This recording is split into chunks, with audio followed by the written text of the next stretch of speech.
Welcome to Podnutz, the Computer Repair Podcast, episode number 209. I am your host, Jeff Halash. This is our live call-in show for computer repair techs. We answer your questions on running and operating your computer repair business. The call-in number is 1-888-697-0162. Let me introduce the co-hosts. We have John Dubinsky from the Maven Group. John, how you doing? Locked and loaded. Awesome, man. Good to have you. And also the guy in blue, we have Mike Slodowski from Control-Alt-Delete. How you doing, Mike? Doing great, Jeff. Awesome. Good to have you guys on the show. We're a little short. Paco had some things he had to take care of, so he will not be here this week. So he got Mike to kind of jump in and take his place, so that's awesome. All right. Mike, why don't you start, because you always have something interesting to share. Why don't you share a tip or a story with us that we could either relate with or learn from? So, I'd like to follow up with when I was on Podnutz Daily regarding the Lawyer Up episode. Oh, good times. Good times. I'm glad that part of my life is over right now, but follow up, the Department of Justice came back one more time, contacted the lawyer, and Carbonite claimed that they couldn't find the client's backup account, and so of course I had to dig through my records, which I got rid of because I thought I was done with this mess, which I shouldn't have done. But the lawyer knows me all too well. He said in the email, he says, "Do not contact the DOJ on your own this time." And I'm like, I better do what he says. I'm paying him enough, so sent it back.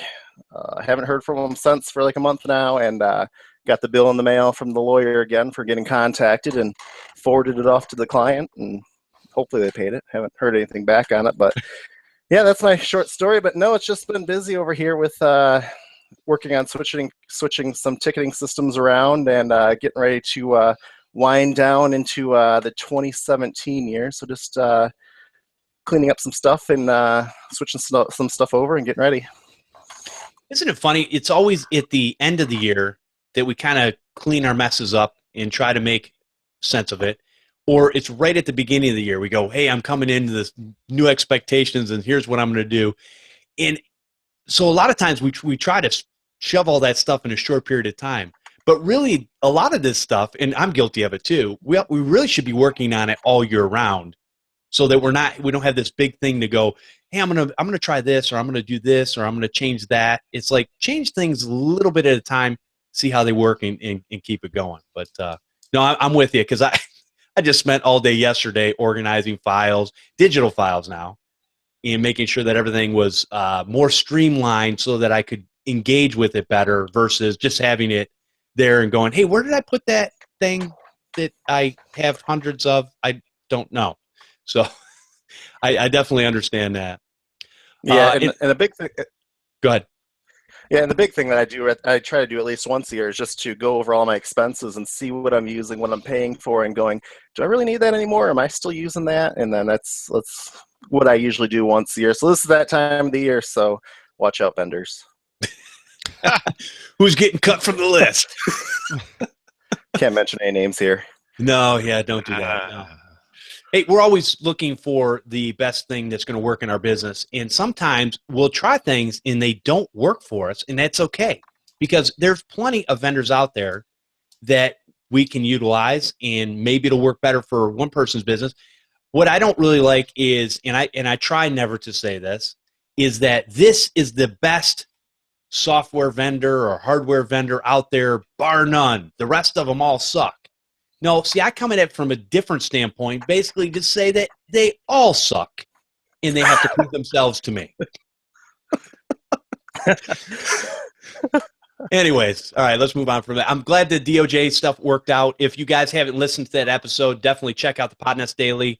Mike talks all about how he got contacted for basically somebody wanted to look in his customers' Carbonite backup files to see if there's any type of fraud going on. And they were trying to pin it on Mike. So, anyways, John, what do you have for us this week?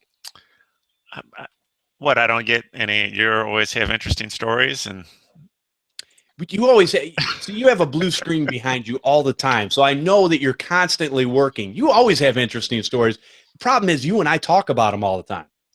So just a little tip from me. One of the tools that I use all the time when I'm doing network IP scans was by SoftPerfect, and it's called Network IP Scanner, and it is now a paid-for product, which is not the problem. The problem I had with it is I use a tool to download that.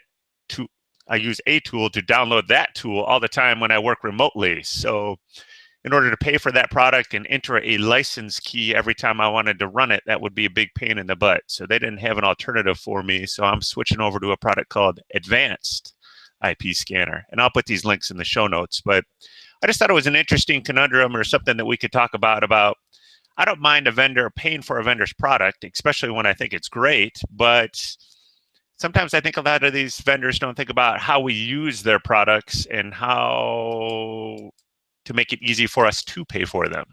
Am I way off bounds here? Or do you think that's right? No, I think you're right with it. I think the problem is in my opinion, there's still a huge disconnect between vendors and IT professionals, business owners, technicians, whatever you want to call it, however you want to slice it. A lot of them, in my opinion, don't really get how to conduct business with us, not just for us, but with us.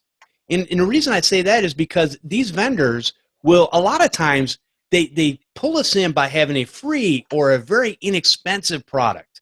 And they'll take that product and they'll use us as guinea pigs, basically, and kind of mold it over time. And then when it's a full-baked product, they'll go, now I'm going to charge for it. And again, like John said, there's nothing wrong with that.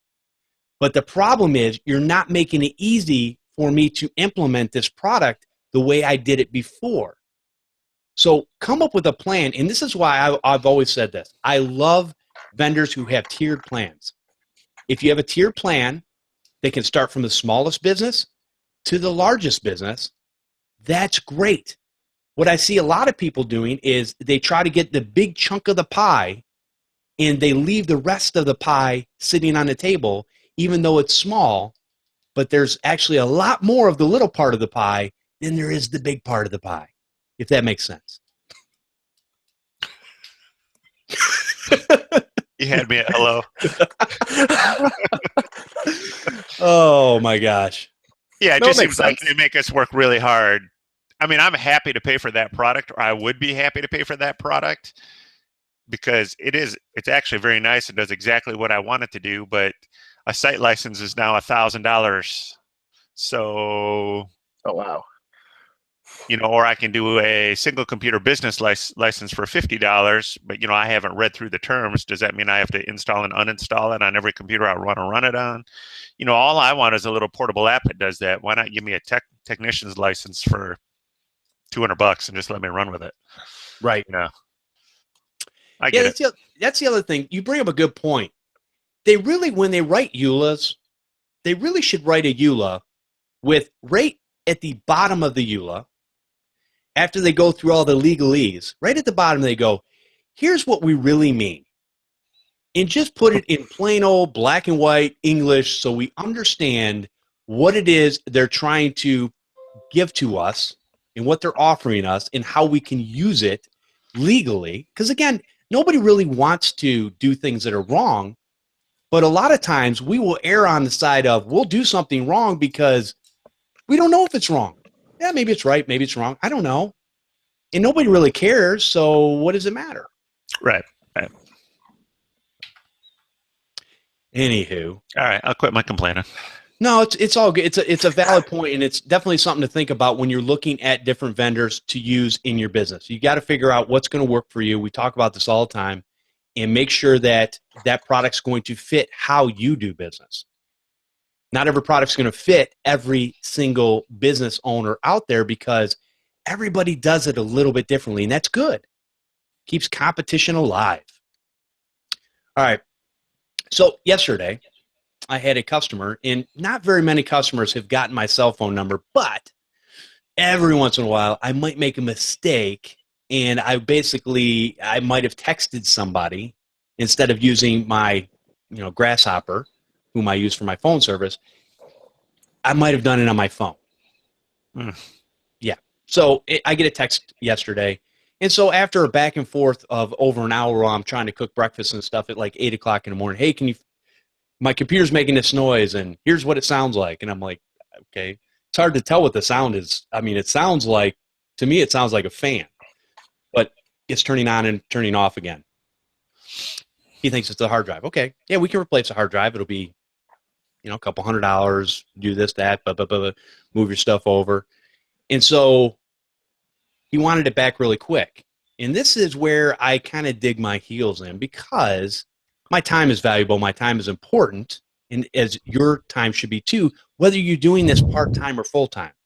I've got 4 different jobs that I do on a regular daily basis. I know what you mean when you're talking about busy. A lot of you are working 80-plus hours a week. I get it, okay? But when a customer says, hey, can I get this back by Monday? And if I come and drop it off on Sunday, no, I'm not open on Sunday because it's my day off. It's a day I come and talk to you guys and gals. And the day I get to express myself in a way that is relieving to me and kind of keeps the anxiety level down. No, I'm just kidding. But no, it's great to talk about this type of stuff. But anyways, what happened was basically back and forth. I said, he's like, well, when can I drop it off? I'm like, well, you drop it off today, which was Saturday. I said, but just remember, you're probably not, the soonest you'll get it back is Monday evening. I still don't know what's wrong for sure. I've got drives. I can swap the drive out. That's not a big deal. I can reinstall the operating system. Not a big deal. Can move your data over. Again, not a big deal. All this stuff is very simple stuff. But the reality is I really don't know how long it's going to take me, and I don't run around like a chicken with my head cut off anymore. It's just not worth it to me. I mean, I made peace with myself a long time ago. I said, okay, if I want to make it to 60, I need to calm down. Because if I don't, I'm going to be looking up like I do in first-person shooters. Eyes to the sky. Some of you will get that. Some of you won't. It's okay. But anyway, so just remember to take your time seriously and understand that while you want to help the customer, and that's fine, set your boundaries and whatever those are. Hey, if you're open all the time and you can take the customer in and you answer the phone at 2 o'clock in the morning and you're popping out of bed, number one, if you can keep a family that way, good luck. Number two, or even a significant other, right? The reality is you've got to create boundaries in your own life. So that's all. That's my tip for today. Keep boundaries in your life. Figure out what those are and make them work for you. Don't you work for them. All right. Wow, that was a short rant for me. Anyways, all right. I agree with you though. I mean, every now and then I have the same problems. I use Grasshopper, and every now and then I'll forget to use the app, and someone will call me, and everyone knows I work 9 to 5, and I have RS Tech team to take care of my phone lines during the day, and it just drives me nuts when they think that you can call my personal cell phone to bypass help desk to get to me faster. Right. That's just drives me insane. That's what I pay them for. It's what I pay for the phone line for, and yeah, exactly. I agree. Yeah. So, anyways, tell my Sunday story. Yeah. When a client called me on a Sunday. What happened?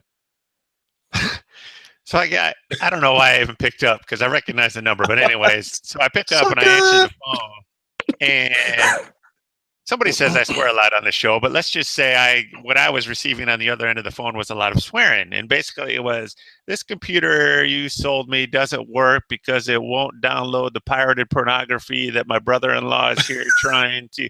I mean, it was one of those. And I was like, so immediately, knowing me, I kind of responded back. And I said, blankety don't call me this time of the day, Sunday, blah, click, click. All right. So the next morning he calls me back.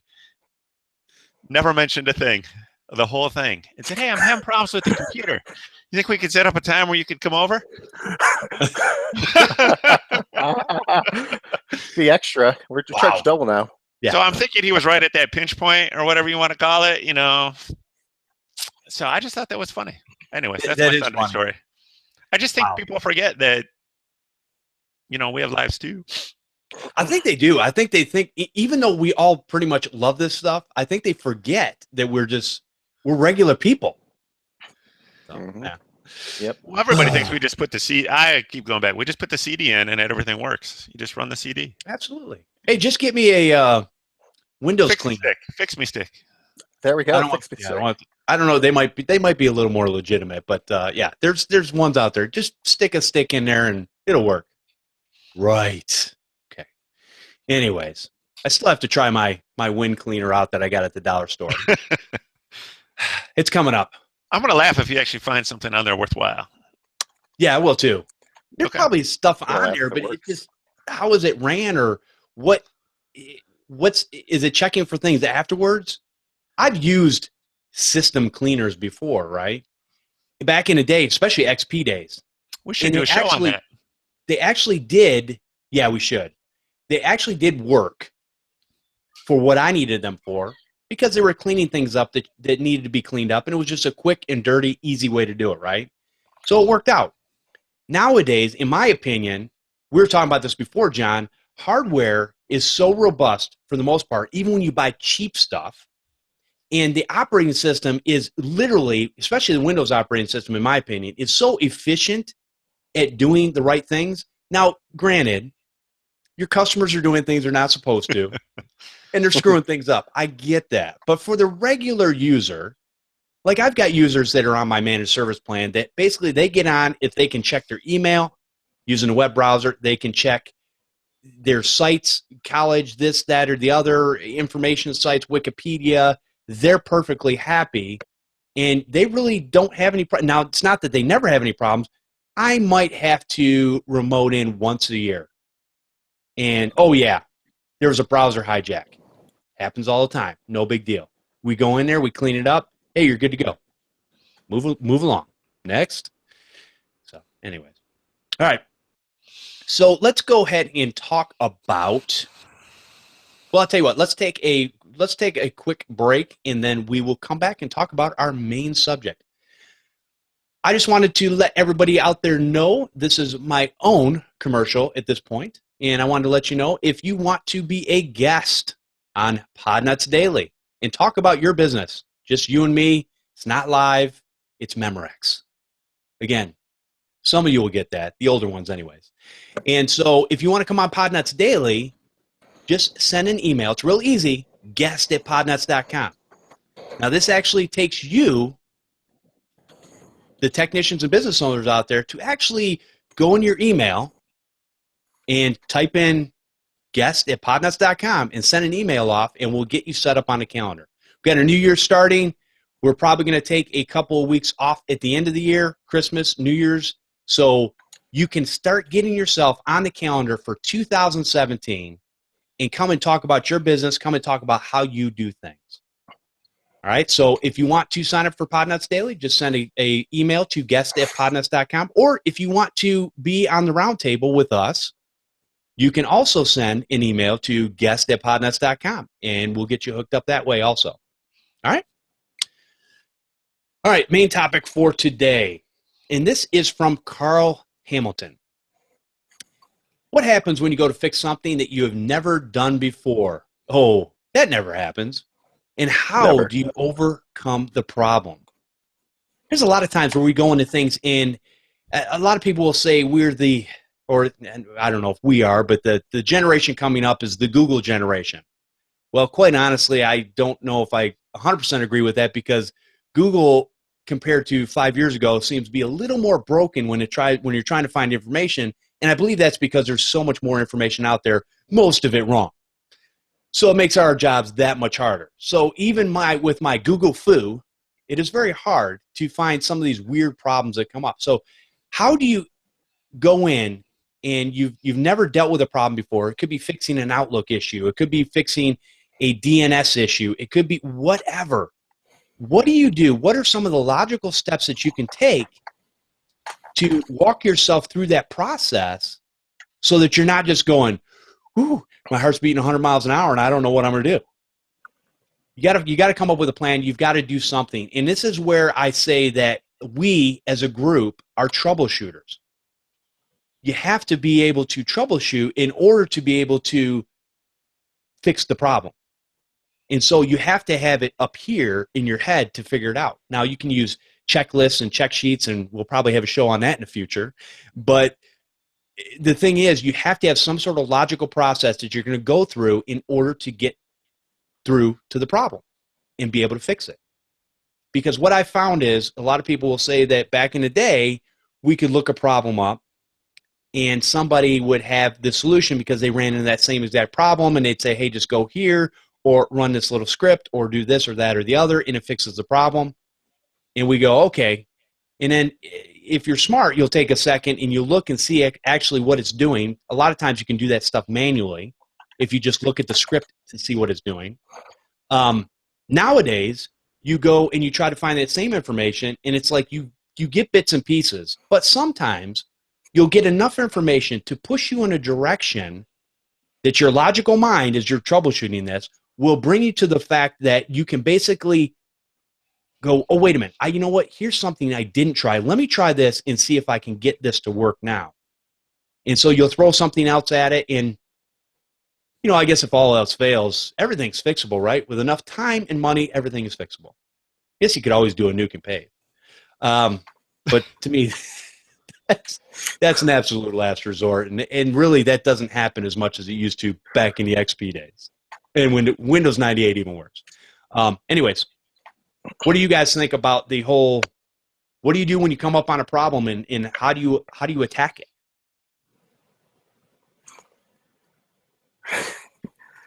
I'll go first. Oh, I get to go first this time, or you? Yeah, it doesn't matter. I guess I should have picked somebody. Fight amongst yourselves. WrestleMania. Hey, go ahead, Mike. Go ahead, Mike. No, I mean, I've had it happen a few times where we have quite a few churches that we manage, and server crashed recently. I mean, it was an old server. Been telling them for months that it needed to be replaced, and finally it just died. And they use this program for their church software. It does like all their accounting and their congregation stuff. And they Can I guess? Yeah. ACS? Close. Okay, go ahead. It's called Shelby. Okay. And Shelby Systems, but they assumed that we knew everything about how to fix it and reinstall it on the server. And I mean, I had no idea whatsoever what I was doing. They're paying for support, but they're a remote location for us to do everything remotely, and so I had to sign up on their forums and take a crash course and read through all their knowledge base articles, and I had to learn how to install this server software, and it used all SQL databases. So luckily we had backups. We weren't using Carbonite, but we had backups for their data, and we were able to restore everything, get it up and running. And there were some things that came up afterwards that finally I said, hey guys, we installed it. Anything past that, you guys need to contact the support for that company and get it going. And I mean, it's just one of those things. I mean, you can either sit and panic in the corner going, what do? I don't know how to fix this. Or you can take the initiative to learn, go to their website, call the company, ask how their stuff works and what to do if it crashes, what should be backed up. I mean, you just got to take the initiative and be prepared for those scenarios. That's good, Mike. And God bless you, because I absolutely would not have done that. And I've come from the same background where there was proprietary software that church that I used to support would have. And what I used to do is when I was helping support them is I would make them not only buy the support, so the support was $600 a year, let's say, from this company, because this company was the only one that made this proprietary piece of software, or Peachtree, or QuickBooks, or whatever they were using. So I made them buy the support because I was like, listen, there's a lot of the basic things that I can do. I don't know the ins and outs of the software, and quite honestly, I'm not going to sit here and learn it. So I can do the basics. I understand how databases and stuff work, and I'll make it work. But when it becomes an issue, I want to have somebody that I can call and say, hey, here's what I need to do. They can either walk me through the steps, or they can remote in and fix the problem. And I've done both scenarios. Hey, just walk me through the steps. I can get this, whatever. And it makes it really nice and easy. So there's something to be said for having things in place especially like support agreements. And then you charge for your time. You be the middleman, you be the go-to, but they're going to pay you, but they're also paying for the support, which again is going to keep them up in situations like this versus, can I figure it out? Mike, can you figure it out? Absolutely. Now, how many weeks might it take? And I agree with you. I mean, and normally if it wasn't for the fact that I had a slower workload at that time, I probably would have said, hey, we need to go straight to support. But at the same time, on the flip side of that, it makes me and my company more valuable to that client where, hey, I know how to use and fix your system. There's tedious things that I have to call them and have them fix. But now I'm more valuable to that client to keep around as well.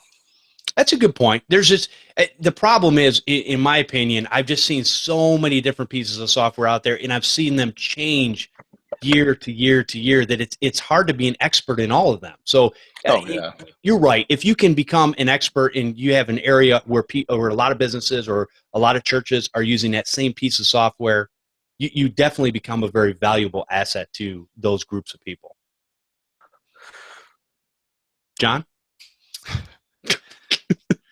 I'm in 100% agreement. For any business customer I have, their line of business application, they have to have the support for that. And I would say that it goes as simple as, I would even say something like QuickBooks. QuickBooks Enterprise for sure. Maybe if they're just running QuickBooks and they're just doing the basics, it's not that important. But if they're running QuickBooks Enterprise or something like that, at least get on the maintenance. If nothing else, you get the free updates for the software along with that. So right.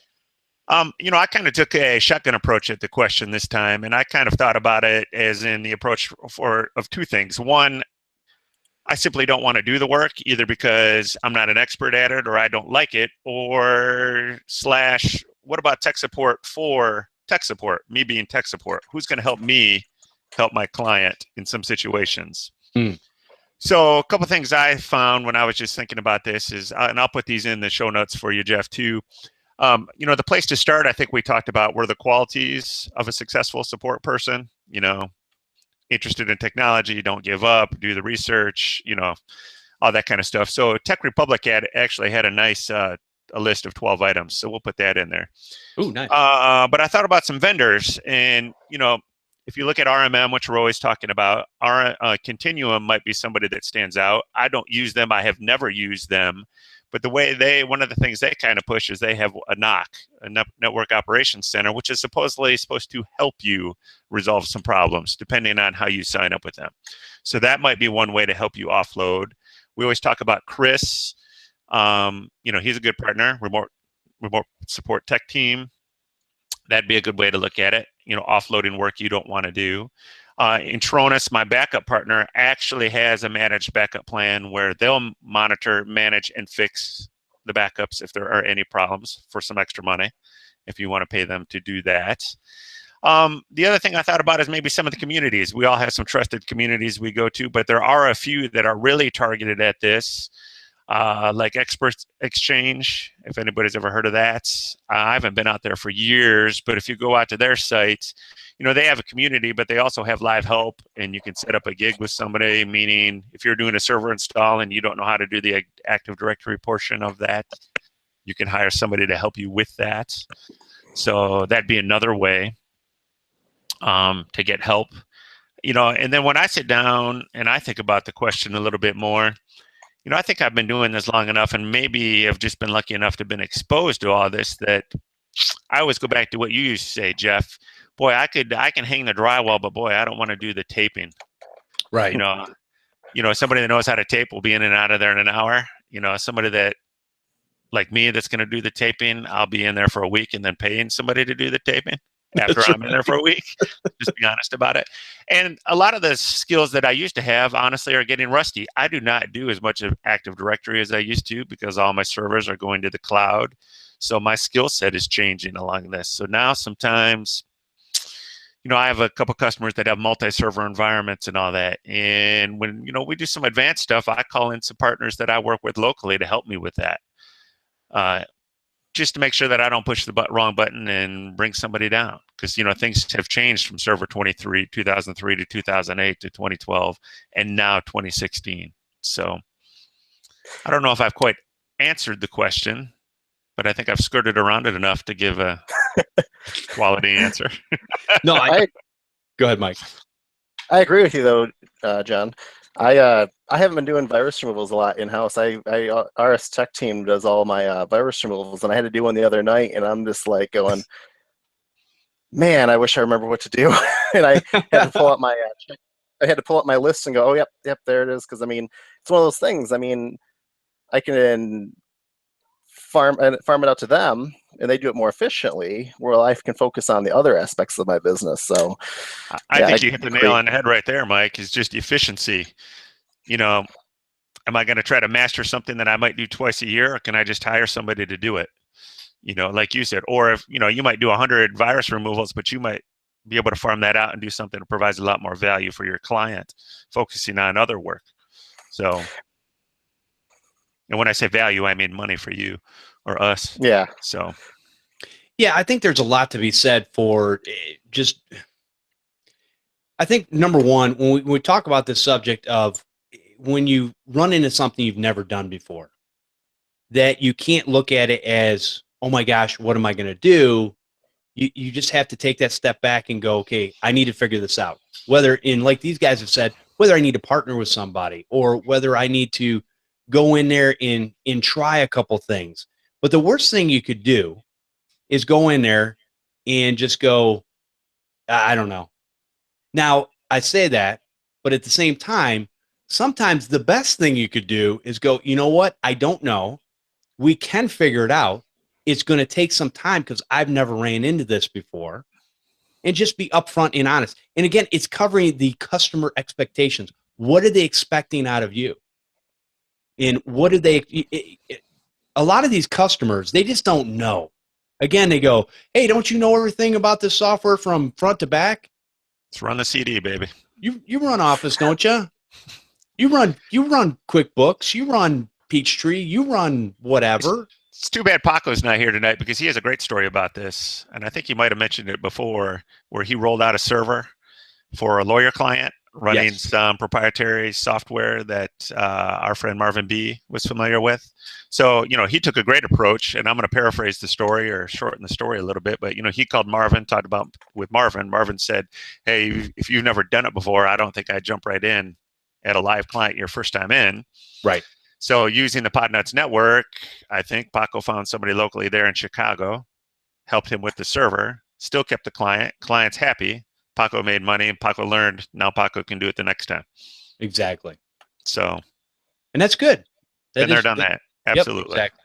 And you shouldn't be afraid of doing that. Again, a lot of us, we can all, as troubleshooters, we can all figure things out eventually. But do you want to put your customer, and it depends on, a lot of times the customers are like, that's fine.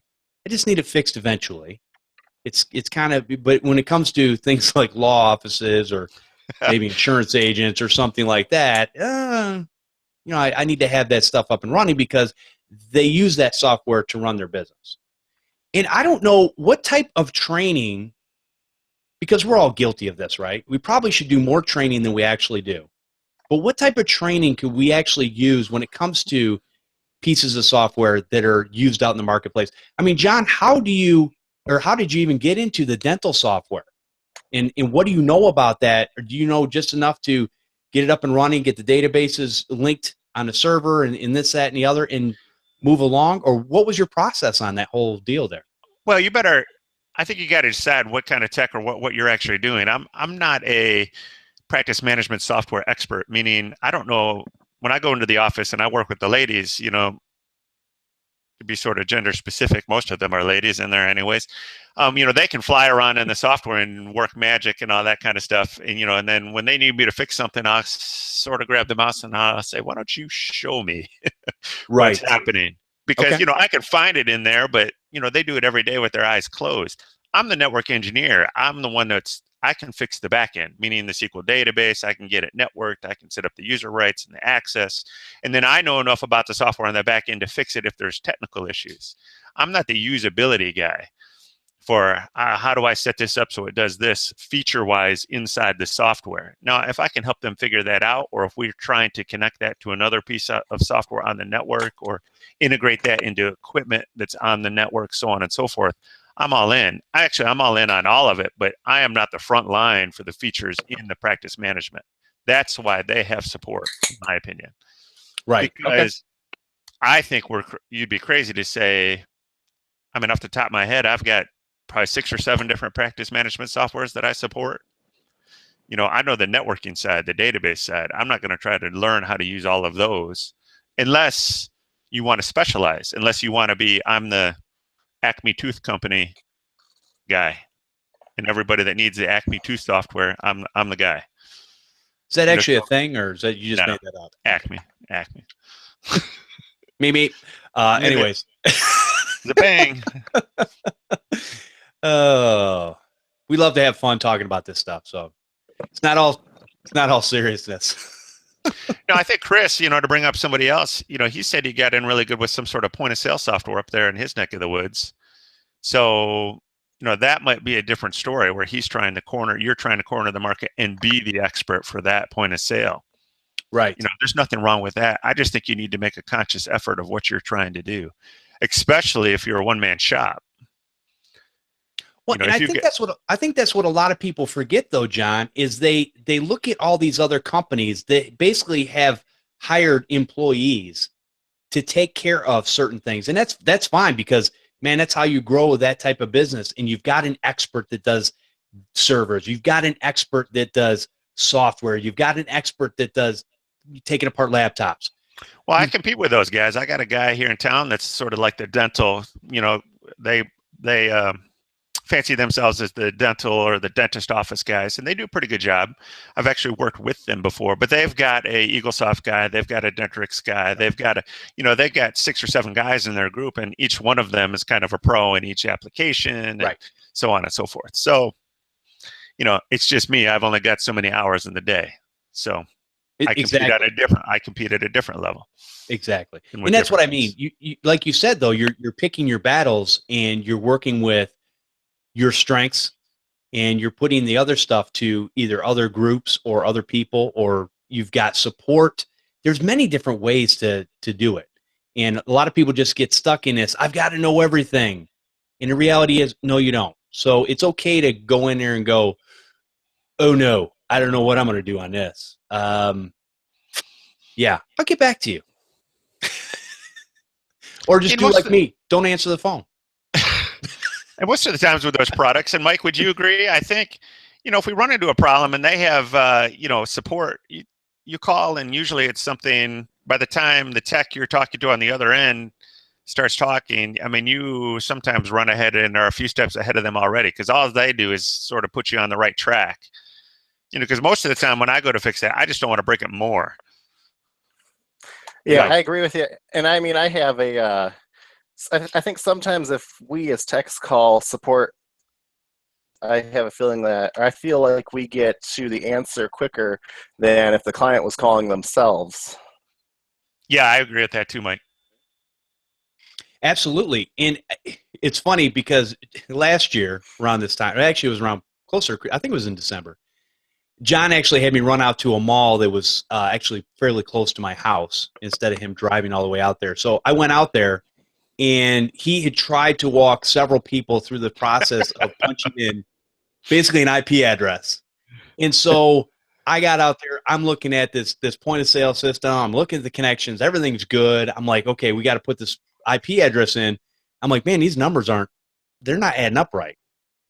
And so I called John. I said, John, here's what I'm doing. Here's what's going on. And I can't remember what it was, but we needed to, after 3 numbers, you had to press a button in order to enter it into that section, I think was what it was. And then it would go to the next 3 numbers.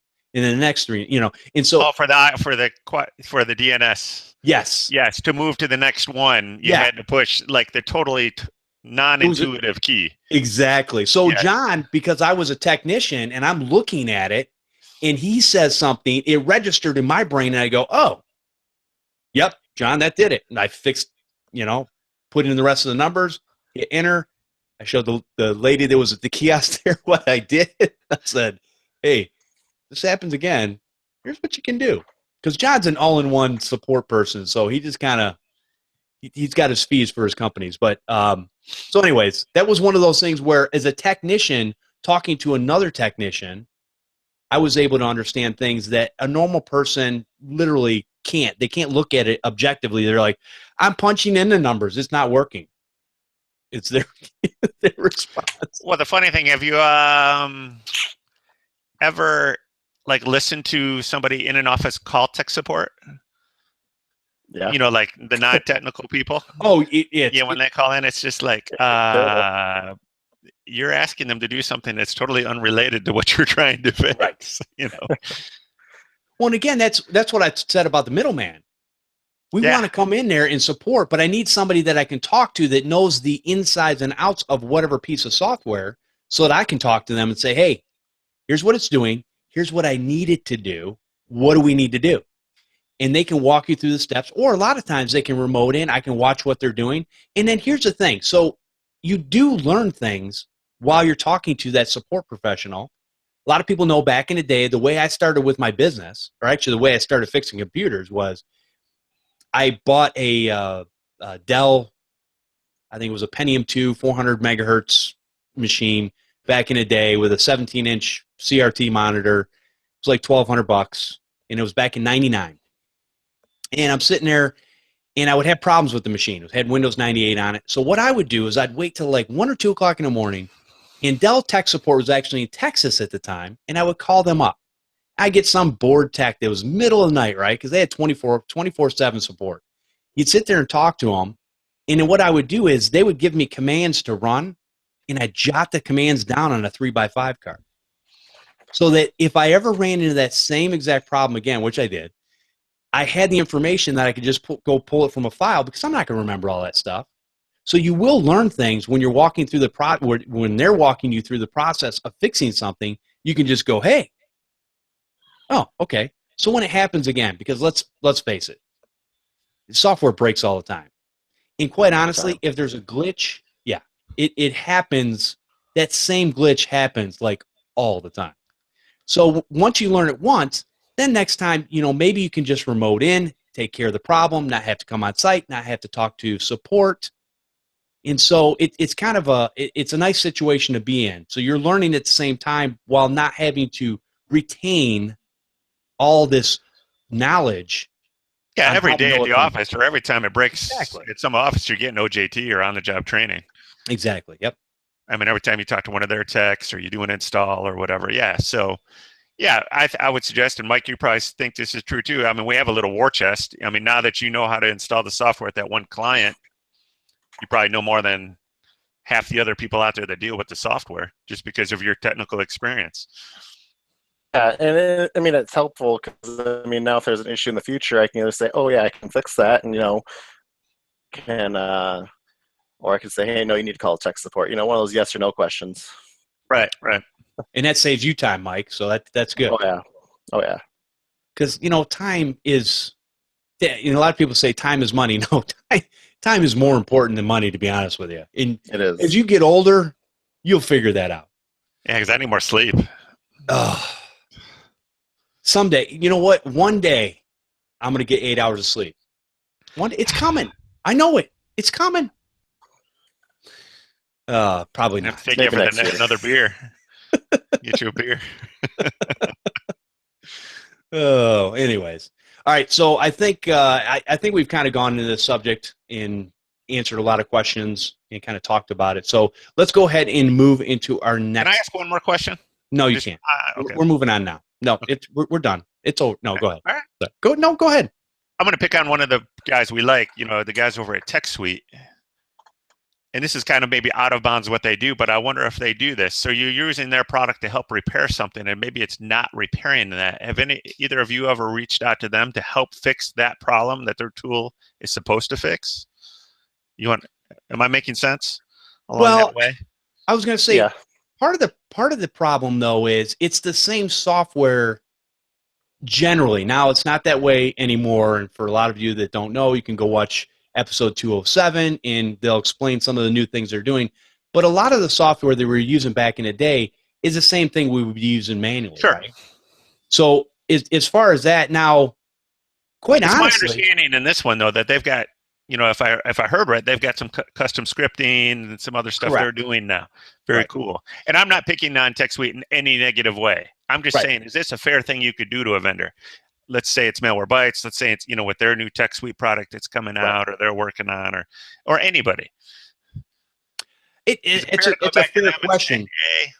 I've never had any of these. I've never had any of these pieces of software actually mess with anything that I was doing that I couldn't go back in. If it did, it was very minor, and you could go back and fix it other ways. Just throwing that out there. Food for thought. Move on. Yeah, I'm trying to think. So part of me wants to say it would probably be quicker for me to figure it out. Right. No, to be honest. So good question. All right. Let's see. And let's go ahead and open the phone lines. It's about 4:45 here. And the call-in number, sorry, my lower third is not working because it's broken. Apparently, I need to clear my cache.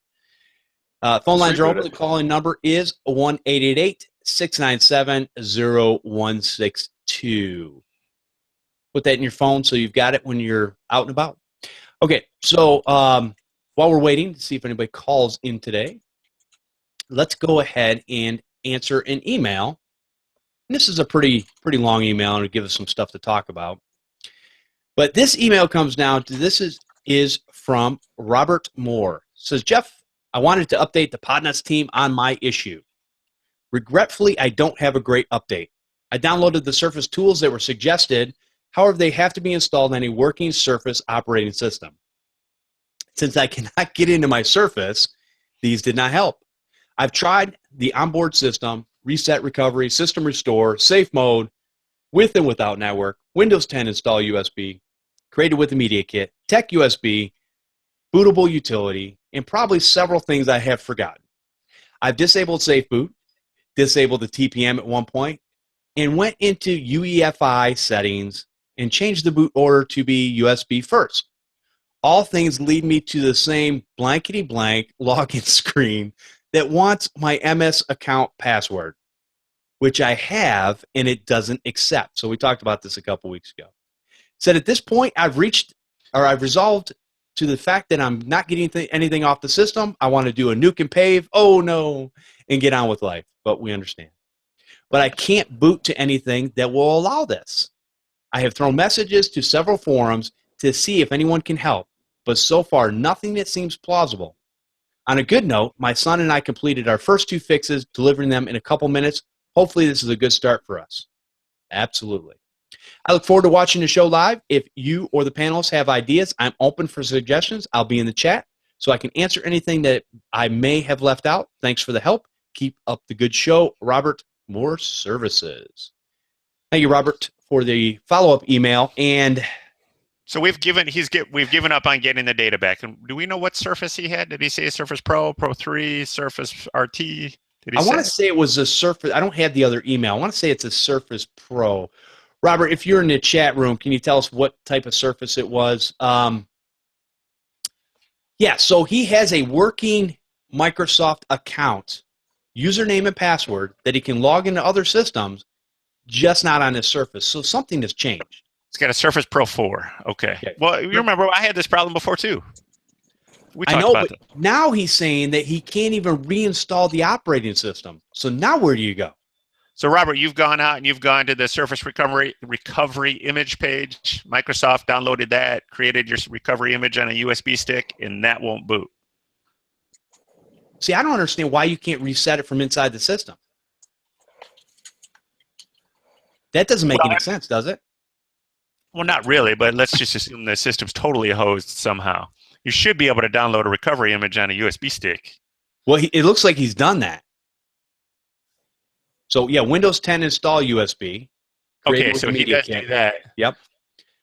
He's tried reset recovery, system restore, safe mode, with and without network. All right, I'm putting a link in. What about command? Oh, hey, here's an update. I can boot to a Windows 10 install disk now, thanks to a TechNibble member. Awesome. Can't get into the system. So if we're just ready to nuke Can you get to command prompt? when I had my Surface, I just went out and from the page I just put in there, you just download a Surface recovery image. It's not the same thing as a Windows 10 install media. There's a Surface recovery image that has everything on it. And I've done that with the Surface 3. But that was actually that was a whole different operating system. I wouldn't even think about. So there's actually a separate image for the Surfaces or Surfi. Yes, Surfi. Okay. Surfi. You go out to the page, put in your Surface Book 4, put in your serial number, and download the recovery image. Or if you're lucky enough that it's a registered Surface under your Microsoft account, you can just log in with that. Assuming he says he can still log in online. It's just the same problem I had on that PC where I couldn't log in with the Microsoft on that account for that user, no matter what we did, even though I had admin access under a different account. Right. So still couldn't do anything. And Mike's saying, can't you go into command prompt? Unfortunately, on Windows 10, because I just did this today, you actually have to have your username and password to get into command prompt. So they lock everything down. Yeah. So even with your Microsoft account. Yeah. Even with my Microsoft account, account, you'd have to log in with your Microsoft account to get to the command prompt. Yep. I just did it on when you contacted me earlier today. I just did it on my little Nook here, and I got in, but I know my username and password actually works. Unfortunately, Robert's doesn't. So he said the only thing he got was instructions on how to build the image. If you follow that link I put in the chat, and I'll put it in the show notes too, it'll take you right to the page to download the image. I'll put it in there again. Okay. So has anybody had, now my understanding is when you have a Surface and they work, they're beautiful machines. But the day they don't work is the day that there's all kinds of problems. And it's really hard to get back to. What's that, Mike? So I think I lost interest in the Surface Pro line after I heard last week that you can't replace the hard drives. What's like any other solid-state device that's all integrated? I mean, you run out of options pretty quick if the software is hosed because you can't pull the drive. You're not upgrading anything in the box.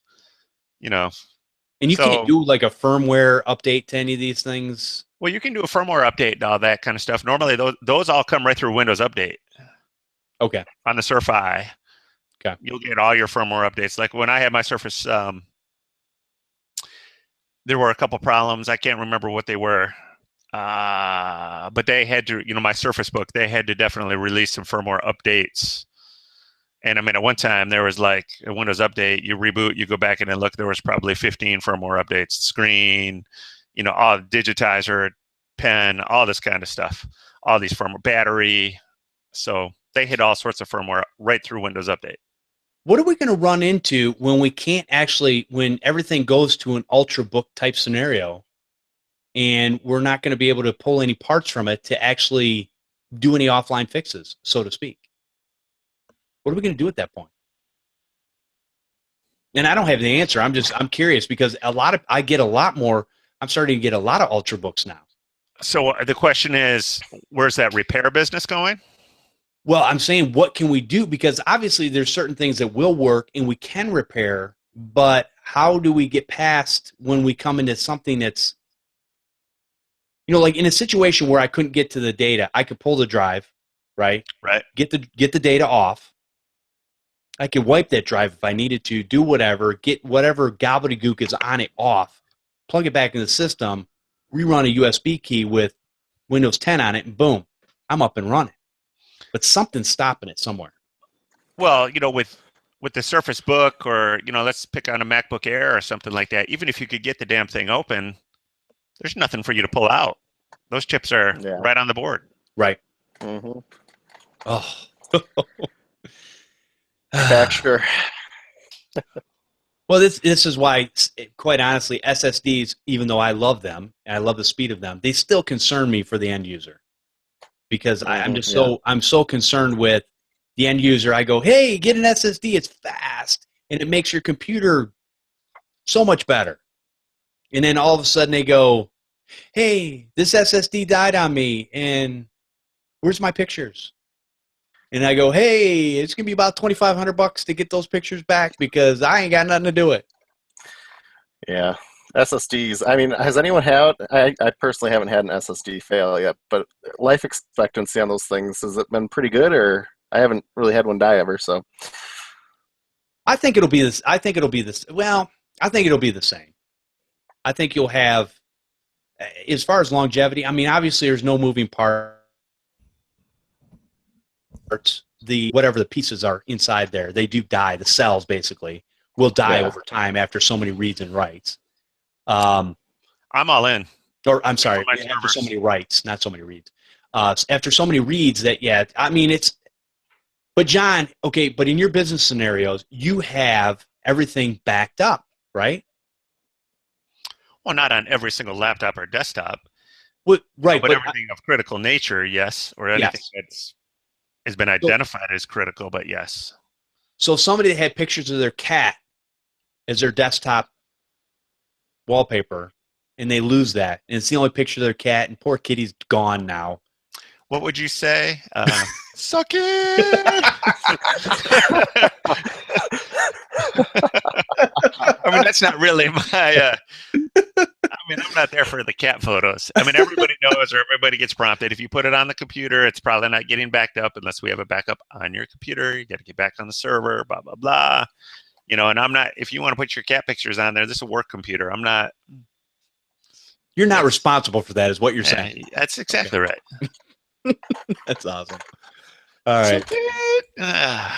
Well, Robert, yeah, let us know. Hopefully, you might be able to use a regular Windows 10 image on the Surface Pro 4.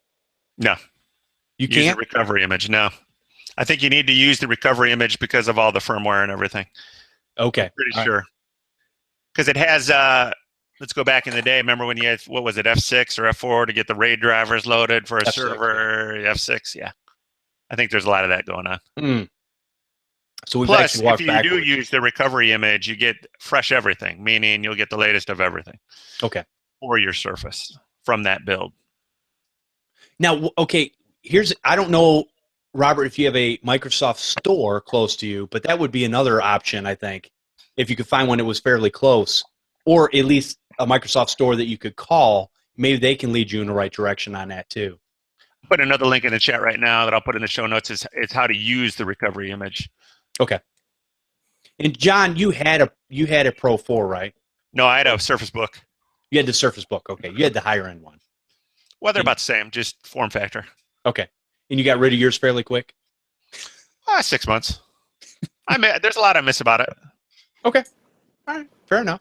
Probably only thing it's square. I didn't like the form factor of the screen. Okay. 3x2. I like 16:9. That was my biggest complaint. Really? Even on that small of a device, huh? I wouldn't think it would matter, but okay.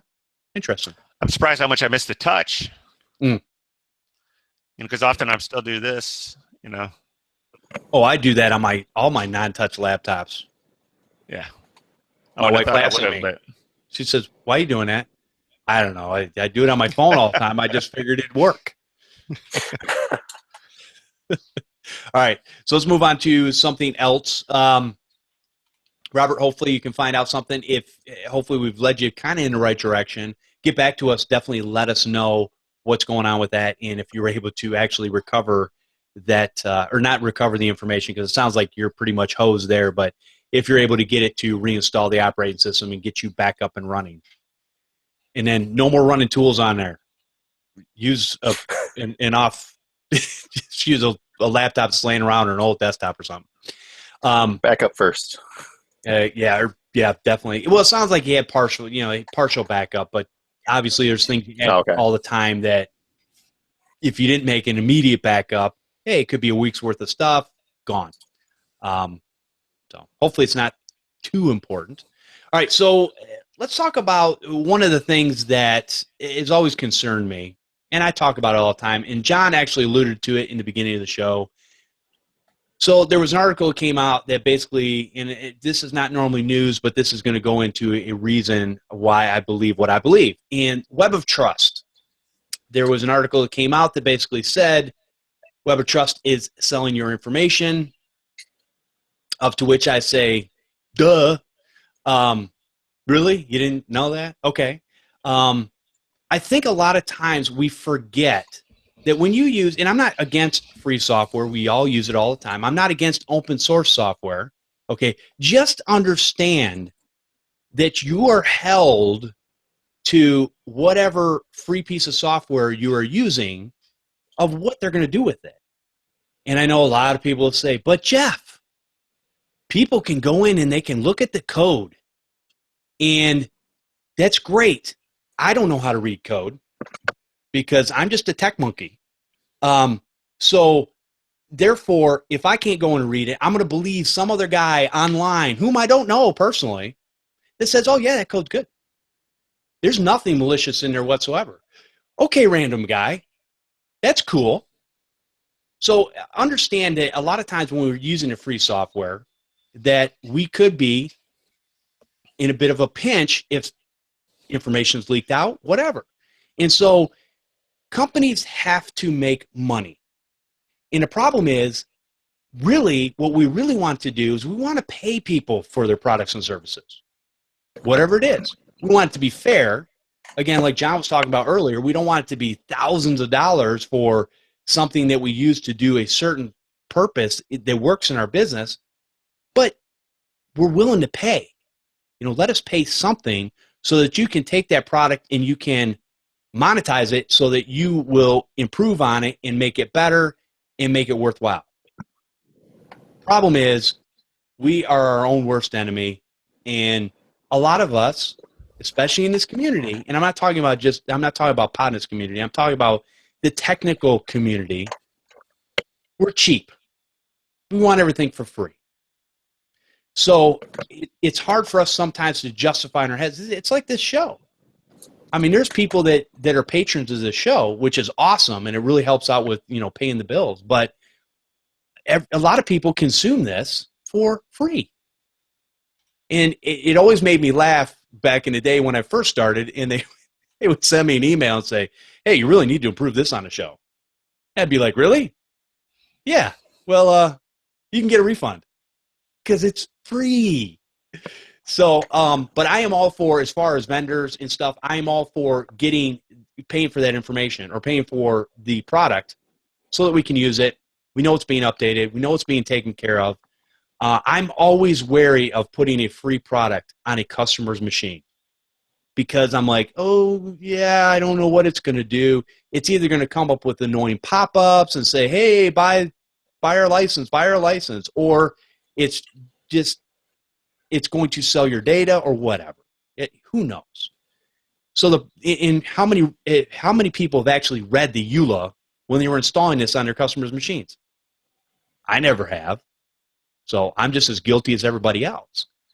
But it's one of the things I think about all the time. So John, we were talking about this, I don't know, a week or so ago. But you were going to Web of Trust because I know that you use it in certain situations, and there was no download link. Yeah, that's right. Before all this came out, that's right. Yeah, I did toss Web of Trust. Usually, in Chrome, I just throw the app in there. Just kind of boy, it's easy. Why not? Somebody types in one wrong letter, it would come up and maybe block, I don't know, Big Boys versus BigBoys.com or whatever. Right. Or whitehouse.gov and whitehouse.com, just the obvious stuff. And the little stoplight motif when you did a Google search is pretty easy to explain to a user. And if I figure that could maybe save me one call a month, that's worth it. And sure. Even personally, I would be willing to trade a little bit of browsing data, my personal browsing data, anonymized, to do that. Right. It'd be great. I guess the argument here is the data wasn't quite as anonymized as advertised. Is that correct? Well, I don't know, because I kind of perused through the article, and again, this is the same thing that we run into all the time. It's a he said, she said, right? And not to mention it's link bait. I mean, if you search it, it's all link bait. Yeah, exactly. Yeah, And our I find media it funny doesn't that help. there's still not a download link on the page, but you can still download it for your Android mobile app. So, Well, maybe they're switching over to Android. I don't know. They're not supporting Windows anymore. so let's reverse the question a little bit. Is this worthwhile? Is my watt worthwhile? Is it worth the 2 seconds that it takes a tech like you and me to download it, or to put something like what's an alternative? Bitdefender has a product called Stoplight, which does the same thing. It's just a web filter, a basic web filter. And for goodness sakes, don't be fooled. Bitdefender's collecting your information too. Yeah. So, but you made a good point though. As long as it's anonymized, that's okay. When it's not anonymized, and again, you're paying for Bitdefender. You weren't paying for Web of Trust. well, Bitdefender is free. Stoplight is free. Oh, is it? Okay, just like Watt. Gotcha. Okay. So they're doing the same type of thing. Yeah, and like if you put in, it's called traffic light. I'm sorry. If you hit a porn site, it'll come up and say block and say, hey, are you sure you want to continue? Or it'll come up and say, this site contains known malware. Do you want, it's just a filter. Advanced malware filter, protection against phishing attacks, trackers identifier, and link scanner, including on Facebook and Twitter. Now, do you ever get pushback from your customers saying, hey, I can't get to this site?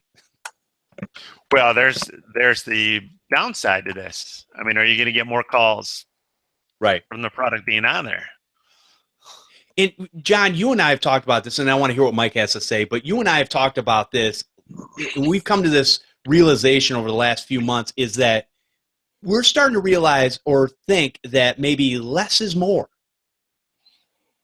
Well, I think you and I started talking about that maybe even a year or two ago. Yeah, it might have been. We started talking about, maybe when all this, I don't know, maybe that's when this all became like a hot topic with, Adobe and Java became really big potential exploits. Well, does Flash need to be on there? Right. Now that, Windows 10 does a great job, maybe that's the one thing that it does a good job of keeping up on. Do we need to have Java on every computer? My only fear about not putting the latest version of Java on a computer is if somebody does need it and they go look for it. That's usually when really bad things happen, right? And that's why, yes. So back in the day, Adobe Reader, a lot of people would say, Jeff, why are you putting Adobe Reader on everybody's computer? I said, because you don't understand. Back in the day, you would have a disk. And it would have on that disk, for some game or program or something, Adobe Reader 1.2. I know. And so what would end up happening is customer would take, now you're on version 6, let's say at this time. Customer would take that old disk, but they need the software they're using. They'd shove it in their machine and they go, oh, you need Adobe Reader on here in order to read these PDFs. So we're going to install Adobe Reader 1.2, which has already been exploited, full of holes. So my argument back in the day was, and still a little bit today, is that you put Adobe Reader on there because it's going to update itself, hopefully, and hopefully, keep people from being infected by having an older version on there versus putting another. You could use the Windows 10 PDF reader if you wanted to, but all it takes is one person going out looking in the number one file I see for exploitation, Flash. Adobe Flash. I found so many files, so many EXEs that basically were malware, were load systems for basically you double-clicked on those. Who knows where they came from? But I found many of those on the systems over the years. So, now, Mike, what about you? Web of Trust?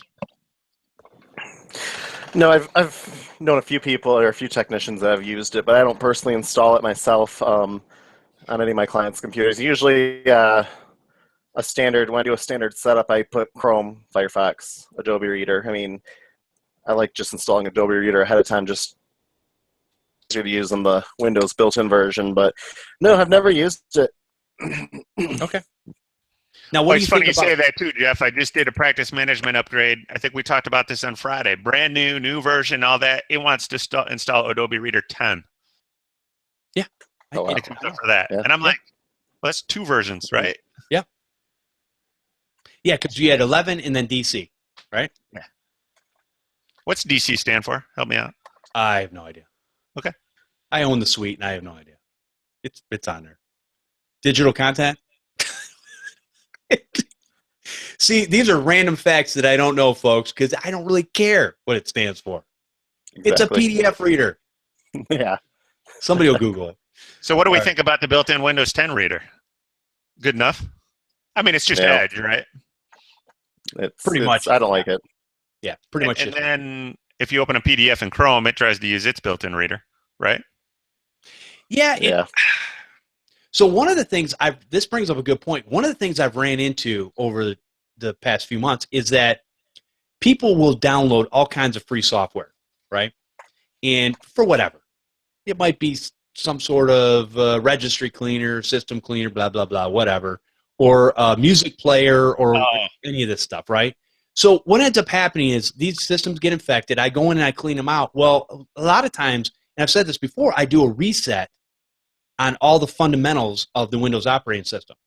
So in other words, if you were using, let's say, I don't know, whatever music player to play your music, all of a sudden I revert everything back to where now you're going to use Groove or whatever it's called for the Windows operating system. So it resets all that stuff. So you get these annoying notices that, hey, we've moved this back over. And I'm always like, hey, the customer, if they really want to use that product that I've removed, they'll put it back on and it'll take back over again. Not a big deal. Document Cloud. Document Cloud, really interesting. Thank you, Paco. Paco is the man. All right, cool. Document Cloud. Either that or he just made that up, but it sounds pretty cool. I'm pretty sure, Paco. That's all right because hey, that's all right because that's what I do on this show. I make half this stuff up, and you guys just believe it. He's not Paco. Anyways, so, but as far as free products, what's your stance on that? So, every now and then, I mean, free products are great to use. I mean, of course, you're supposed to read the EULA, which I know none of us do. I mean, I'm sure there's a few people do, like the guys over at Repair Tech. But developers put time and effort into it, and they got to make money somehow. So they're either selling your data, putting ads on their site, link baiting. So, I mean, they got to make some money somehow to keep these products or tools that we use in development. And techs get all upset when the companies say, hey, we should, we get 1 million downloads a month. If we charge, $5, we'd be able to afford this stuff. And, techs get upset. But, like someone else on the show said, that you really like and you don't want to see it go away, donate every now and then. I mean, give them a little kickback. I mean, you're obviously making money for using their free tool that you're probably not supposed to be using on a computer as a technician, but I mean, give them a little kickback. You're making some, give them a little back in the end. Yeah. I wonder it seems like people forget the math, meaning people get so upset when other companies want us to pay for the products we use, but we would be pissed if we didn't get paid, wouldn't we, for doing the services we do? So all the time. Circle of life. Yeah, exactly. There you go, John. You did it again. Chris, I did. Sorry. Was that my first one? Yeah, it's your first one for the show, so good on you. You're better. Demerits. Okay, sorry. Hey, just so everybody knows, Uncle Marvin's in the chat room, and Marvin B, and he basically had said that he had that in the chat too. So they're having a debate back and forth whether Paco came up with it first in the Hangout or if. I'm checking the timestamp right now. Give me 1 minute. This is what we text do. Everything's a contest. Swear jar. 5, 10, 31. All right, let's talk about our last subject for today before we head on out of here. Okay, is there anything out there? And this is probably a rhetorical question. What do we do for the 1-800 pop-up scammers that are coming on many of our customers' machines? Now, the smart ones, I shouldn't say that. The ones that have been either bit before or cautious, they will call us. We can remote in. We can take care of it. It's an easy fix. It's not a big deal. It's a browser hijack is what it is. But what are we doing? There's a lot of people that are actually, they're letting people in their systems. They're losing hundreds of dollars. And then they've got to go through this whole pain process when it didn't actually fix the problem. They're getting scammed out of their money. And I don't have a great solution. Part of me, and I feel bad because I want to help people, but part of me is almost, hey, like survival of the fittest, either use our software or don't, But the reality is we probably somehow, and I know everybody will say, education, we need to educate our customers. Okay, listen. Remember when you were raising your kids and how they didn't listen to you and everything, you were old and you didn't know nothing? Okay, I'm just going to tell you, with people that are on the other side, it's worse. They're worse than kids. They don't listen to nothing. They're like going, oh, no, that's not the way it is. So how do we educate somebody to the point where I just want them to call me and have me fix the problem? It's a quick, easy fix. It takes less than 5 minutes. And so I can get them back up and running. But how do we get to that point? Because I even had my mother-in-law call me a couple weeks ago, and I think I mentioned this on the show, where to her it looked so legitimate. And she thought it was Microsoft that was saying she had a problem and she needed to call this 1-800 number. She needed to get her computer fixed. Now, she called me, and I went in and fixed the problem. Say, Ma, you're back up and running, no problem, no big deal. But what can we do? Does anybody have a solution out there? Because I don't. Education. That's the biggest way to solve the whole problem with the Microsoft support scam, is just to educate them that Microsoft, and I know this doesn't sound right, but I tell my clients this. I said, Microsoft doesn't care about your computer once you buy it. You've already paid them.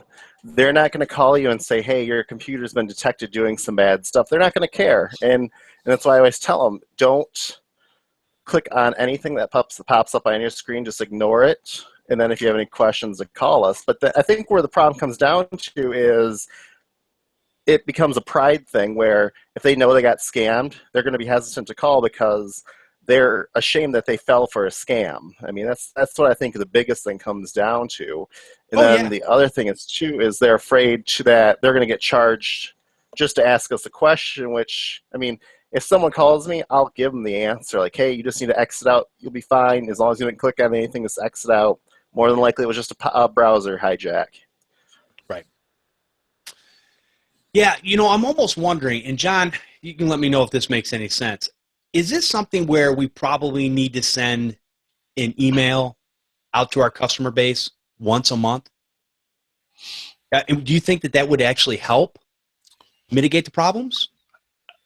The only effective way, since I've started to do this, I used to do the newsletter and all that kind of stuff. Now, what I have done is I call it 60 seconds with your Maven. And I send something out that will only take about 25 seconds to read. Okay. Because I find if it's any longer than that, everybody's too busy. I mean, just think about your inbox. How much stuff do you have coming in? So, and I usually try to do, I use MailChimp. So I usually try to do something in the subject line to set it out. You can put some cutie little icons and all that just to make it different and all that. And then, I've prepped my customers to know to watch it for me. But I don't think, education, I agree, is 100%. But, I keep going back to the thing that I want to say to a lot of clients, that it's not broken just because you don't know how to use it. A lot of the times you're an adult. You have to claim a little bit of responsibility for taking an extra 15 minutes just to sort of try to grasp what's going on.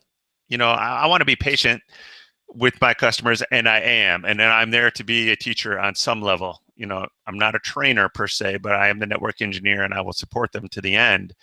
But at some point, we all learned how to drive.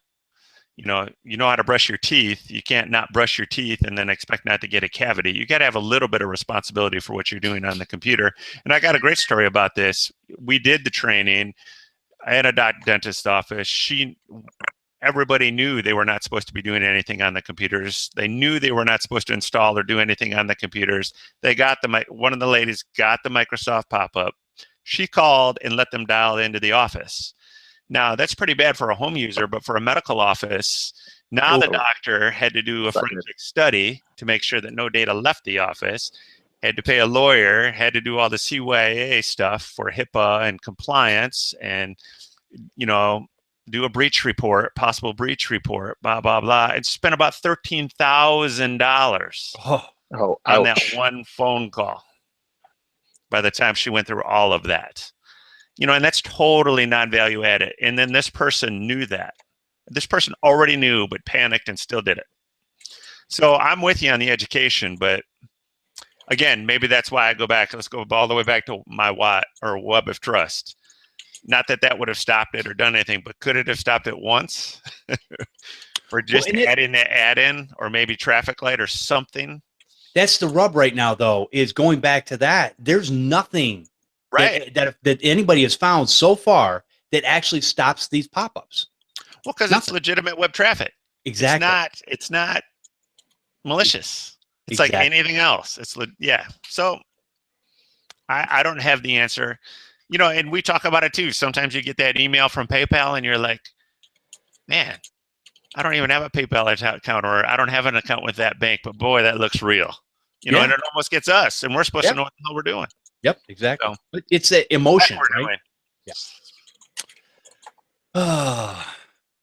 So there's no simple answer. I think it's just an ongoing battle. It's just a fight.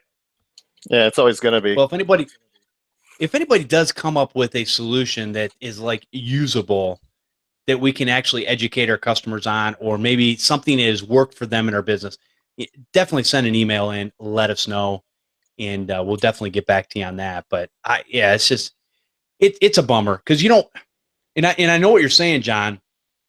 There are people out there, there are end users, whether they work in a business or otherwise, who will, I don't want to learn anything new. I just need it to work. And then they're always the loudest complainers too. Yeah. And it's like, no. And this is what we say about this business. You always need to be learning. If you stop learning, just go get your shovel, start digging a grave, because you're done. All right. I just want to close this other topic. I'm checking the timestamps. Marvin popped in at 5:10:31 with Document Cloud. Paco did at 5:10:16. So it is Paco for the win. Sorry. Wow. It was close. Okay. It was close. Oh, you know what? Now you know what you started now. Riots in the streets. Oh. Hashtag not my post. Okay. Oh, that was awesome. All right. I think we've gotten to the end. So I'll tell you what, it's been great topics, great subjects, and hopefully we've made you think. Hopefully we've educated you a little bit, and hopefully you can use some of this information and maybe send some information our way to help us out too. So anyways, Mike, great having you on the show. If people want to find out more about what you're up to, where would they go? You can visit me online at www.controlaltdeleterepair.com, or you can send me an email to mike@controlaltdeleterepair.com, all spelled out. Awesome. All right, and John, where can people find you at? Mavengroup.net. Awesome, man. Appreciate having you on. All right. Pleasure to be here. Always pleasure to have you. All right, come join us live for the Computer Repair Podcast every Sunday at 4 p.m. Eastern over at podnutz.com/Computer Repair Podcast live. Join in on the conversation by calling in live and hanging out in the chat room. We have audio available over at podnutz.com, or subscribe using your favorite podcatcher. You can also subscribe to our YouTube channel, Computer Repair Podcast. Send your questions and feedback to podnutz@podnutz.com. You can leave a voicemail at 1-888-697-0162. If we have helped you in any way, please consider supporting the show by going to patreon.com/Computer Repair Podcast. And I want to thank everyone for listening and subscribing to the show. We'll see you next time on Podnutz, the Computer Repair Podcast.